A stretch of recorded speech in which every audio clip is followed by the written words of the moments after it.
Hey there, welcome back to Time Rewound. It's another nice day, finally, and it's supposed to get stormy next week, so I've been trying to get stuff done. And with the rabbits, the babies are growing quick, so I thought I might do something a little crazy, so I spent the last 2 days on it, and I'm actually really proud of how it turned out. But if you remember the photos of the rabbit tractor that I'd been building, the first one, half of it was unfinished, and that was really bugging me. But it was also really heavy and difficult to move around, and after seeing Appa's kits being in the top, I'm not entirely comfortable with them being so high up. I thought the ramp would work a little better. So far we haven't lost any, they haven't been able to get out, but I'm still checking every day because they're about the age where they could get up over the barrier that I set up in there. So I thought I'd try something different. I don't have any place to put her or her kits for now, but I want to show you what I did, and I'm really glad with how it turned out. So if you remember, this was clearly the finished half, but I cut the whole thing in half and made a second little mini trailer out of the other half, and it's working really well. I just finished it today. See, they're still doing fine. I actually just put Jane in here with Fabio today, because even though she still has her 2 kits, she actually can be bred. And so I put her in here with Fabio today, and Fabio let her pair twice.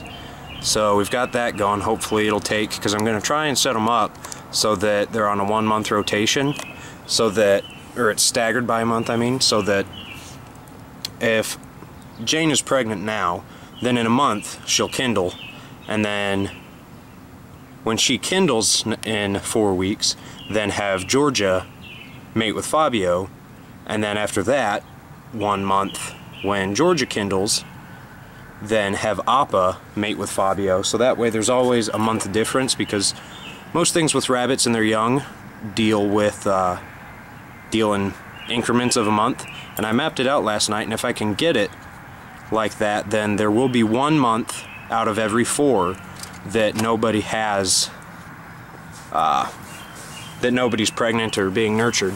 I'll put Fabio's ramp back down. I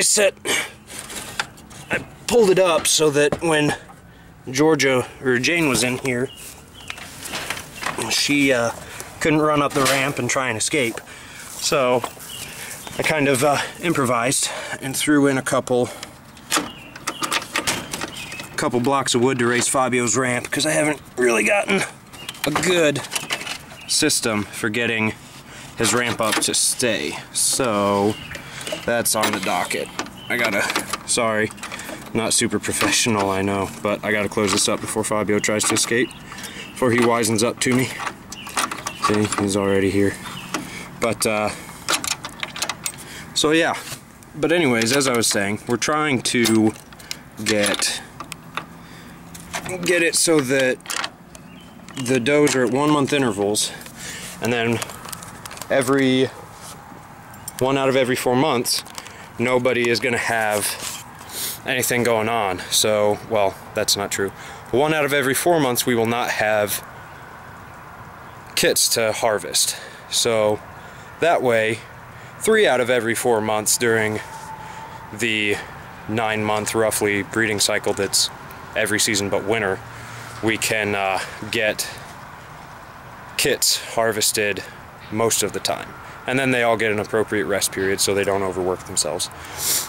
And then if you remember over here, this is our little weanling tractor that is also very ad hoc. Not the prettiest thing, but it holds for now. There's Jane, hopefully preggers again, and her 2 kits are down here. As you can see, they're getting pretty big. But so she's still only got her 2. I'm not weaning them yet. They're going to be a little bit, because she's not going to take as long to wean.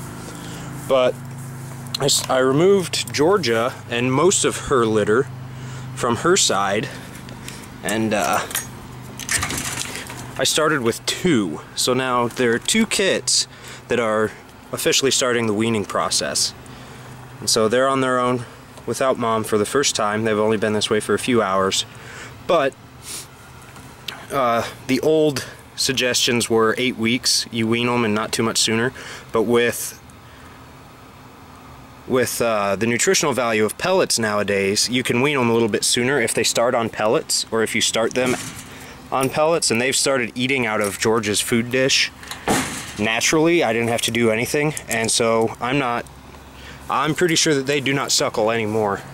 So I'm going ahead and pulling them off bit by bit. They've developed a lot quicker with Georgia than they have with Jane. I'm not entirely sure what the difference is, but I'm alright with it. You don't want to wean them all at once and pull the whole litter away, because if she is still suckling, then her teats will all dry up at once, and you don't want that. You don't want a sudden halt in the milk production or the lactate production in her body, because then she still has it all built up and nowhere for it to go. So you slowly decrease it in increments, and it's a little bit healthier that way, because that's the way it happens in the wild. They all leave at their own pace. So, but over here is my new creation.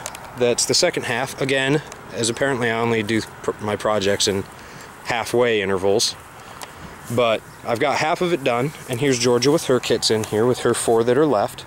So you've got a lid again that opens on top just like the other ones, just with a hook and an eyelet. And then I went back to this smaller caging than what you see like in there or over on the other tractor, where it's the bigger, like the Garden Protect, that's meant to keep rabbits out. But they actually have ways of getting through there that I'm not such a fan of.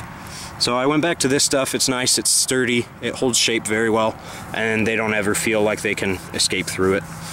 But yeah, they're out here now, and as you can see on the other side, the grass sticks up very well through these floor slats, which is kind of how I did it with the other half of the tractor, but I did it with old pallet pieces.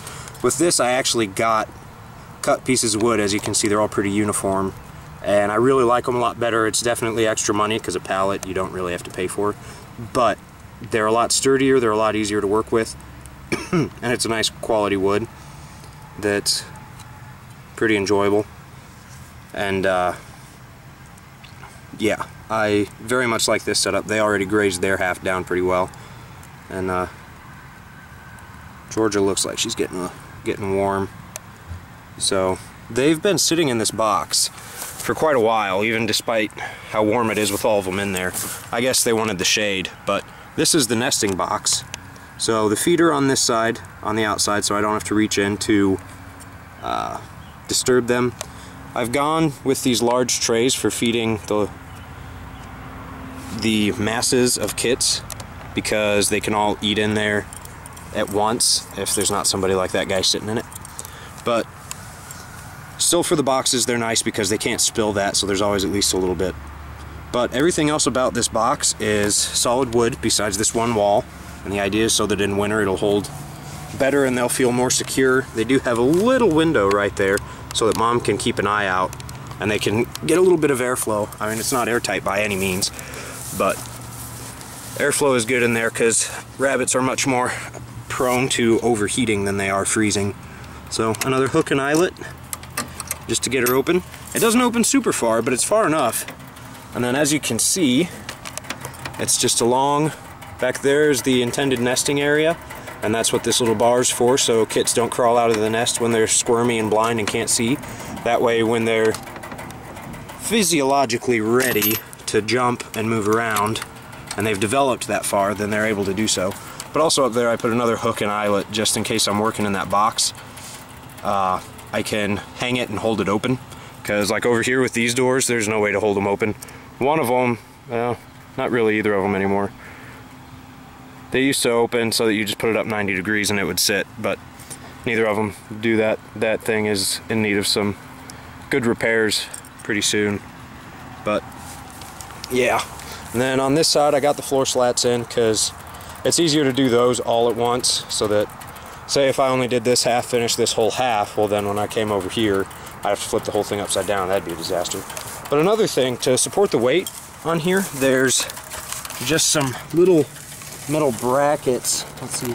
Yeah, you can see them. They're just inside corner brackets, and I've got a 2x4 underneath the bottom of them to help with flexing.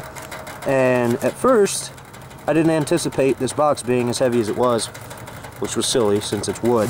But I put the 2x4 there to help brace it. And then I was wondering how else I mean, that's good for holding up the front end, but it could eventually still sag and lean back. And I was trying to figure out how to mitigate that. And I picked up some vegetable crates from Earl May that they weren't using and they were just going to throw out.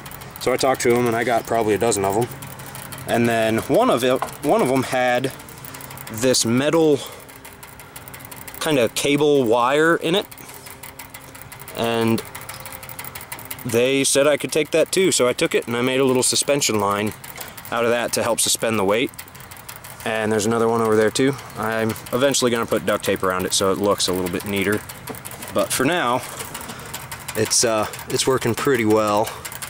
I'm seeing a repair I might have to make, because with this previous wire I was using, you can't really see it in there with everything else, but I left it on that side and that side on the opposite wall.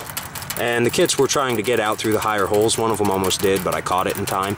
So I put the small stuff on the other side of it, which means I don't need that big bar over there like I do for Appa and Fabio's. I don't need that there because they're still not going to get out the other side. So that's going to go there. But anyway, this is them. They're nice and big. And yeah, only a couple more weeks and then they'll be able to be sold or harvested. So that's my update today. So thanks for checking us out, and hopefully we'll see you next time. Stay tuned, more to follow.